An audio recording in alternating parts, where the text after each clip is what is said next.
अस्सलाम वालेकुम, कैसे हैं आप सब। उम्मीद है बिल्कुल ठीक ठाक होंगे। बहुत सारी दूसरी सब्जियों की तरह जो हम अपने घरों में इजीली ग्रो करते हैं, बैगन भी एक ऐसी सब्ज़ी है जो हम बहुत इजीली अपने घर में पॉट में ग्रो कर सकते हैं। आप देखें कि मेरा ये एक पॉट है और इसके अंदर इतने खूबसूरत बैगन लगे हुए हैं। एक प्लांट के अंदर 3-4 बैगन आराम से आपको वीकली मिल जाते हैं। और अगर आपके पास 3 से 4 प्लांट हो तो वो एक फैमिली के लिए काफ़ी होता है, इसलिए कि सबके अंदर बहुत अच्छे तरीके से बैगन लगते हैं। बहुत ज़्यादा हमें इस प्लांट की केयर भी नहीं करनी पड़ती है और ये कि बैगन लगते रहते हैं। थोड़े से हम इसकी कटिंग करते रहते हैं, प्रूनिंग करते रहते हैं तो ये पूरा फैल जाता है। एक 16 इंच के पॉट के अंदर हम 2 बैगन के प्लांट अगर लगा लें तो बहुत अच्छे तरीके से ग्रो करते हैं। बहुत ज़्यादा केयर भी नहीं करनी पड़ती है और ये प्लांट साल साल लगे रहते हैं। प्रूनिंग करते रहते हैं, ये लगे रहते हैं। और एक प्लांट हमें बैगन के पौधे में बार बार लगाना नहीं पड़ता, बल्कि ये प्लांट लगे रहते हैं और जैसे मैंने कहा कि प्रूनिंग करते रहते हैं और इसकी मज़ीद ब्रांचेस निकलती रहती हैं और बस फिर आपके पास के घर में साल भर बैगन लगे रहते हैं। और बहुत इजी टू ग्रो प्लांट है और सन लविंग प्लांट है, इसलिए कोई प्रॉब्लम भी नहीं होती है कि बहुत डायरेक्ट सनलाइट आए तो हमारा प्लांट ख़राब हो जाएगा। और आज मैं लगाने जा रही हूँ दोबारा से इसके सीड्स, इसलिए कि मेरे पास बैगन के प्लांट अभी नहीं है और मैं चाह रही हूँ कि इतने अच्छे आसानी से जब बैगन लग जाते हैं तो क्यों ना हम अपने जहाँ हम बहुत सारे और फ्लावरिंग प्लांट लगाते हैं वहाँ कुछ वेजिटेबल प्लांट्स भी लगाएं। तो चलें अब मैं आपके साथ शेयर करती हूँ और फिर मैं जैसे जैसे मेरा प्लांट ग्रो करता रहेगा मैं आपको दिखाती रहूँगी। तो चलें हम बैगन के सीड्स लगाते हैं। ये मैंने पॉट ले लिया है और इसके अंदर मैंने 75% अपनी बालू मिट्टी ली है और 25% मैंने गोबर की खाद मिक्स की है। ये बनी बनाई नर्सरी से मिलती है तो मैंने वही ले ली है। आप अपनी गार्डन की सॉइल ले लीजिए, उसमें लगा लीजिए, कोई इशू नहीं है। बस मिट्टी जो है वो अच्छी सी वेल ड्रेन टाइप की होनी चाहिए, बहुत स्टिकी मिट्टी नहीं होनी चाहिए। तो वैसी मिट्टी आप लीजिए और उसके अंदर हम लगाएंगे, देखिए ये लंबे वाले बैगन के सीड्स हैं। गोल वाला बैगन तो मैं बस लगा हुआ है, लंबे वाला बैगन लगाएंगे और गोल वाले बैगन भी ऐसे ही लगते हैं जैसे कि ये लगेंगे। और मिट्टी को मैंने थोड़ा सा मॉइस्ट कर लिया, गीला कर लिया है ताकि हम पे लगा दें और ऊपर से थोड़ा स्प्रे कर दें, ठीक है। और देखिए ये सारे सीड्स हैं और हमें करना ये क्या है कि सीड को हमने लेके हल्का हल्का सा इस पर गिरा देना है। देखिए जहाँ जहाँ हम इसे गिराएंगे वहाँ पे हल्के से प्रेस कर देंगे। अगर आप प्रेस नहीं करना चाहते तो आप ऊपर से मिट्टी डाल दीजिए। मैं जो हूँ चूँकि मिट्टी बड़ी अच्छी सॉफ्ट है तो मैं इसको प्रेस कर दूँगी थोड़ा थोड़ा सा। देखिए मैं जगह जगह डाल रही हूँ, ये हमें दिख भी रहा है। और इसको हम हल्का हल्का सा प्रेस करके और बस इस पर पानी का स्प्रे कर देंगे, ठीक है। हमने ये कर लिया। अब हम इसको हल्के हल्के से फिंगर से प्रेस कर लेंगे। ऐसे दबाया मैंने, अंदर चला गया, ये देखिए, और इसके ऊपर मिट्टी डाल दी। सीड इतना अंदर ज़रूर जाए थोड़ा थोड़ा सा, ताकि फिर वो बाहर ना पानी डालने से निकल आए, ठीक है। हल्का सा प्रेस कर दिया और ये चूँकि मिट्टी बहुत अच्छी है, बालू मिट्टी बहुत अच्छी होती है, ठीक है। ये हमने किया और इसको प्रेस कर दिया, ये क्या प्रेस किया, तो इस तरह ये सारे सीड जो हैं वो अंदर चले जाएंगे, ठीक है। आप ऊपर से भी डाल सकते हैं, ऊपर से आप मिट्टी डाल दीजिए, कोई ऐसा नहीं है।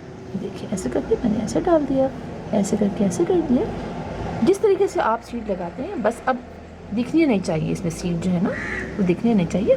और चूँकि हमारी मिट्टी गीली थी इसलिए अब हम कर देंगे पानी का ऊपर से स्प्रे, ठीक है। थोड़ा सा अच्छे तरीके से स्प्रे कर देंगे, ठीक है। ये हमने कर दिया है। ये करके अब हम रखेंगे इसको ऐसी जगह पे जहाँ पर इनडायरेक्ट सनलाइट अभी आए, क्योंकि गर्मी बहुत ज़्यादा हो गई है। डायरेक्ट सनलाइट फ़ौरन ही जो है वो पानी उड़ जाएगा और हमारे सीड जो है वो ड्राई हो जाएंगे। लिहाजा देखिए मैंने अच्छा खासा स्प्रे कर दिया है। अब हम रखेंगे इसको शेडी एरिया में, सही है, जहाँ इनडायरेक्ट सनलाइट आए, ब्राइट सनलाइट आए वहाँ रखेंगे। और इसकी मिट्टी को हर वक्त हल्का हल्का मॉइस्ट रखेंगे। चेक करेंगे कि अगर मिट्टी गीली मतलब ड्राई हो गई है तो आप थोड़ा सा पानी डाल दीजिए और वो स्प्रे से गन से ही डाल देंगे ताकि ये अच्छी तरीके से सीड्स ऊपर ना आए और हमारा ये पानी भी डल जाए। और अब देखते हैं कि इसमें कितने दिनों में प्लांट्स निकलते हैं। तो चलिए हम वेट करते हैं कि कब तक इसमें प्लांट निकलेंगे। आज 4 दिन हो गए हैं और हमारे बैगन के प्लांट्स निकलना भी शुरू हो गए हैं जो हमने सीड से ग्रो किए थे। ये देखिए आप छोटे छोटे से काफ़ी प्लांट्स निकल रहे हैं। एक ही प्लांट तो काफ़ी बड़ा भी हो गया है, एक ये देखिए, साथ ही आप देखिए ये छोटे छोटे से, ये देख रहे हैं आप, ये देखिए, और आपको दिखाती हूँ। ये देखिए, ये देखें ये, और इसके अलावा आप ये देखिए, यानी काफ़ी अच्छे तरीके से हमारे प्लांट निकल रहे हैं। मैंने अपने इस प्लांट जो पॉट है इसको मैंने इनडायरेक्ट सनलाइट में रखा हुआ है, जहाँ ब्राइट इनडायरेक्ट सनलाइट आती है। और अब जैसे थोड़े से प्लांट और निकल आएंगे तो मैं इसको सुबह की आधे घंटे की डायरेक्ट सनलाइट में रखूँगी, लेकिन अभी मैं नहीं रखूँगी जब तक कि इसके अच्छे खासे प्लांट्स निकल नहीं आते। तो बहुत अच्छा रिज़ल्ट है हमारी इस सीडलिंग का। तो चलिए वेट करते हैं आपको कितने दिन और लगते हैं कि सारे प्लांट्स निकल आते हैं, तो फिर वेट करते हैं हम ज़रा। आज 7 दिन हो गए हैं और हमारे बहुत सारे बैगन के प्लांट्स निकल चुके हैं। ये आप देख रहे हैं कि जितनी भी हमने सीड्स डाले थे वो सारे ही जनरेट हो गए हैं। और इस वक्त शाम के 6 बज रहे हैं और मैंने सोचा कि चलें आप लोग को दिखाऊं और पानी भी डाल दूं। तो देखिए हल्का हल्का सा ये मॉइस्ट है, और अब जो है मैं हल्के हल्के से पानी इसमें डालूंगी। और वो मैं शावरिंग नहीं कर रही हूँ, बस मैं ऐसे ही डाल रही हूँ। देखिए क्योंकि प्लांट थोड़े बड़े हो गए हैं तो इसलिए कोई प्रॉब्लम भी नहीं होगी। बहुत ज़्यादा पानी नहीं डालेंगे, बस हल्का हल्का सा मिट्टी को मॉइस्ट रखेंगे। और मैं अपने इस प्लांटर को अब यानी आज से मैं तकरीबन आधे घंटे की डायरेक्ट सनलाइट में सुबह बिल्कुल मॉर्निंग की किसी जगह रखूँगी जहाँ आधे घंटे की डायरेक्ट सनलाइट आए और फिर वहाँ से मूव कर जाए। तो बस इस तरह से आपने रखना है। और अब इंशाल्लाह मिलेंगे उस वक्त जब ये थोड़े से और बड़े हो जाते हैं। ये देखिए आज हमारे प्लांट को 23 दिन हो चुके हैं और अब देखिए इनकी ग्रोथ कैसी हो गई है। इनके एक ये लीव निकला हुआ है और एक छोटा सा लीव और निकल रहा है, और स्लो ग्रोथ है इसकी। लेकिन चले, बहुत गर्मियां हैं, हमारे प्लांट निकल तो आए और इतने बड़े हो गए। और अब देखते हैं कि किस तरीके से ये और बड़े होंगे। जैसे जैसे ये बड़े होते जाएंगे वक्त मैं आपको इसकी अपडेट देती रहूँगी। और अब जो है 23 दिन बाद अब मैं इसके अंदर गोबर की खाद का लिक्विड फर्टिलाइज़र कर दूँगी। तो वही डाइल्यूट करके जैसे कि हम बनाते हैं, 1 मुट्ठी गोबर की खाद आप 1 लीटर पानी में डाल दीजिए और उसको रात भर भीगे रहने दीजिए। अगले दिन वो ये 1 लीटर पानी आप 5 लीटर पानी में ऐड कर दीजिए और अपने सब प्लांट को दीजिए, तो इसमें भी दे दीजिए। तो ये मैं इनको दूँगी और हर 15 डेज से दूँगी। अभी तो 23 दिन हुए हैं माशाल्लाह से, चलें बहुत अच्छी इसकी ग्रोथ चल रही है। चलिए आगे देखते हैं, अभी थोड़े बड़े और हो जाएंगे तो फिर हम इनको सेपरेट करके अलग अलग पॉट में लगाएंगे। तो तब तक वेट करते हैं इनके बड़े होने के लिए। आज 45 डेज़ हो चुके हैं। आप देखें मेरा ये प्लांट काफ़ी बड़ा हो गया है।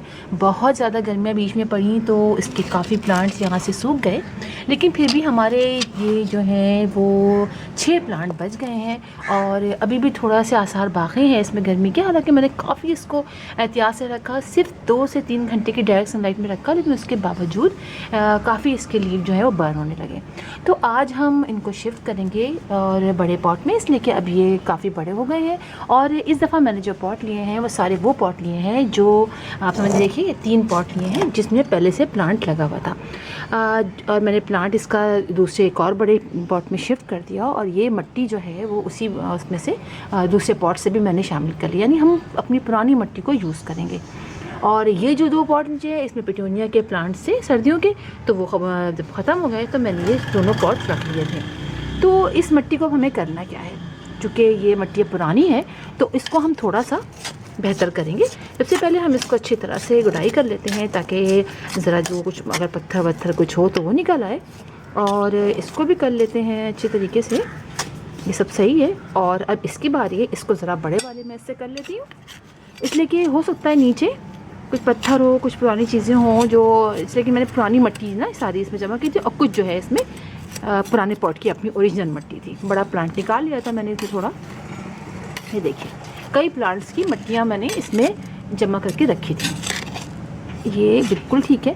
अब हम डालेंगे इसके अंदर, इसको रिच बनाएंगे, इसलिए कि इसमें पहले प्लांट लगे हुए थे तो मिट्टी इसमें काफ़ी एनर्जी इसमें ख़त्म हो गई होगी। मैंने इस दफ़ा लिया है कंपोस्ट। बहुत से लोग ये पूछ रहे थे कि हम कंपोस्ट नहीं बनाते तो क्या करें। कोई से भी कंपोस्ट ले लीजिए मार्केट से। मैं लाई हूँ ये कंपोस्ट, और ये जो है अस्करी पार्क के ऑपोजिट जो नर्सरी है वहाँ से आसानी से, जो शॉप है वहाँ से मिल जाता है।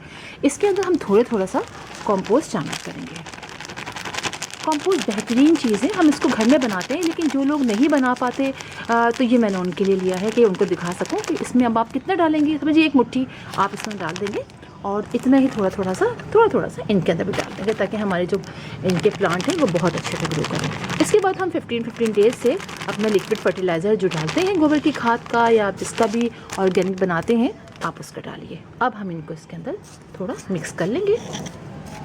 और गोबर की खाद भी आप इसमें मिक्स कर सकते हैं। अभी मेरे पास गोबर की खाद नहीं है और मैं बाद में गोबर की खाद भी थोड़ी सी मिट्टी कम है ना, मैं गोबर की खाद भी इसके अंदर मिक्स कर लूँगी। और 15 डेज से तो खैर हम देंगे ही उसके अंदर। ठीक है, ये देखिए हमने इसके अंदर मिक्स कर लिया अच्छी तरीके से। ये अब हम निकालेंगे प्लांट। ये देखिए ये हमारे दो प्लांट, सारे 5-6 प्लांट है।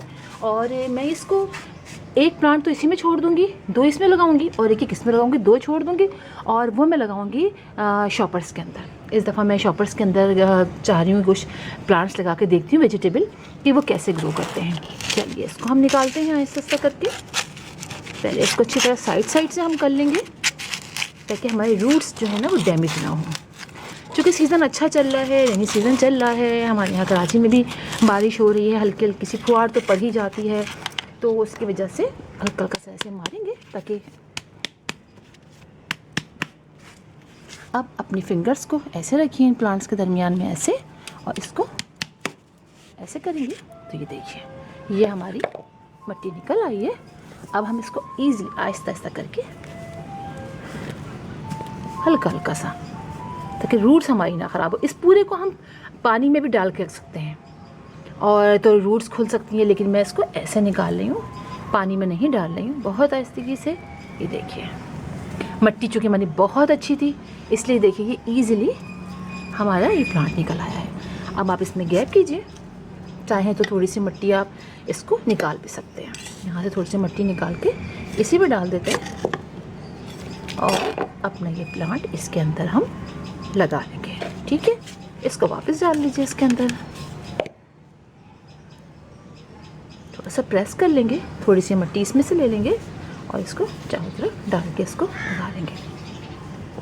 ठीक है, बिल्कुल ऐसे ही हम इसको बराबर भी कर लेते हैं ना, बिल्कुल ऐसे इसके अंदर भी करेंगे।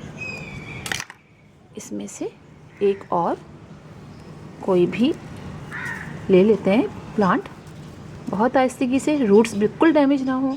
इसको हमने ऐसे किया और इसको भी इसके अंदर लगा के देखिए। ठीक है, थोड़ा सा प्रेस कर दें, ये लीजिए हमारे ये 2 तैयार हो गए। ठीक है, अब बच रहे हैं इसमें ये 4। ठीक है, ये 4 बच रहे हैं। इसको बहुत आहिस्ते से करना है हमें। चाहे तो उसको पानी डाल के आप उसके अंदर रख दीजिए, थोड़ी देर में रूट जो है वो खुल जाएंगी, लेकिन मैं चाह रही हूँ मैं ऐसे ही निकाल लूँ। आप लोग को अगर आइडिया नहीं है तो आप लोग बिल्कुल नहीं कीजिएगा ऐसे, आप पानी में डाल दीजिएगा। ठीक है, ये देखिए एक मेरी और निकल आया। इसको हम बराबर कर लेते हैं हाथ से ही, ऐसा गैप बनाते हैं, मिट्टी बहुत अच्छी है इसमें रखा और इसको हमने ऐसे बंद कर दिया। ठीक है, ये भी हमारा प्लांट लग गया। अब बचे हमारे ये 3 प्लांट, लेकिन तीनों बहुत जुड़े हुए हैं।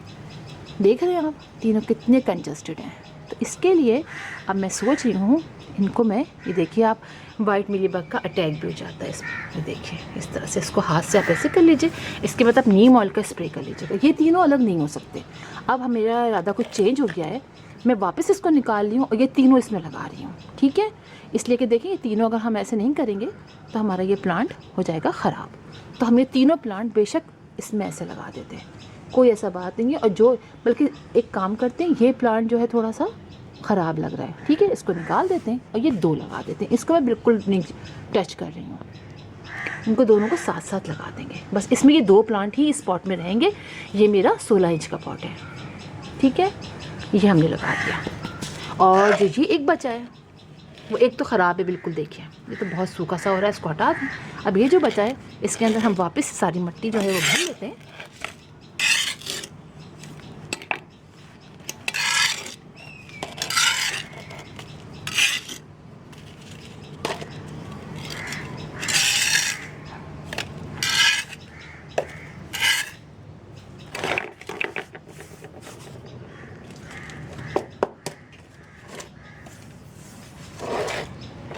ये देखिए मैंने मिट्टी भर ली है, ये मैंने मिट्टी भर ली है और अब हम ये प्लांट को वापस इसमें लगा देंगे। ठीक है, ऐसा भी कभी होता है, सोचते कुछ है और हो कुछ जाता है।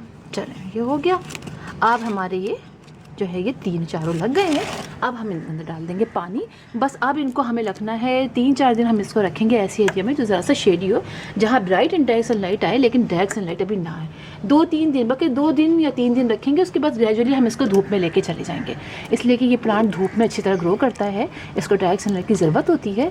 और फिर हम इसकी कर देंगे कटिंग, थोड़ी सी पिंचिंग करेंगे। देखिए पिंचिंग बहुत ज़रूरी है, जहाँ पिंचिंग करेंगे तो 2 से 3 ब्रांचेस निकलेंगे, और जब पिंचिंग में करूँगी तो थोड़ा सबको दिखा भी दूँगी मैं किसी टाइम, ऊपर से एक छोटी सी ब्रांच तोड़ देंगे, छोटी सी कोपल तोड़ देंगे तो वहाँ से 2-3 ब्रांचेस निकलेगी, फिर उनको कट करेंगे तो निकलेंगी। तो इस तरीके से हमारे ये चारों समझिए 6 प्लांट 5 लगे हैं, बल्कि एक तो मैंने हटा दिया है। इस तरह ये पॉट तैयार हो गया है, और अभी जो है मैंने इन छोटे पॉट में लगा दिया है, लेकिन बाद में मैं इनको लगा दूँगी शॉपर्स के अंदर निकाल के, थोड़े से उनको और बड़ा होने दें। तो फिर इंशाल्लाह आप लोगों से मुलाकात होगी किसी और वीडियो में, किसी और टॉपिक के साथ। तब तक के लिए अल्लाह हाफिज़।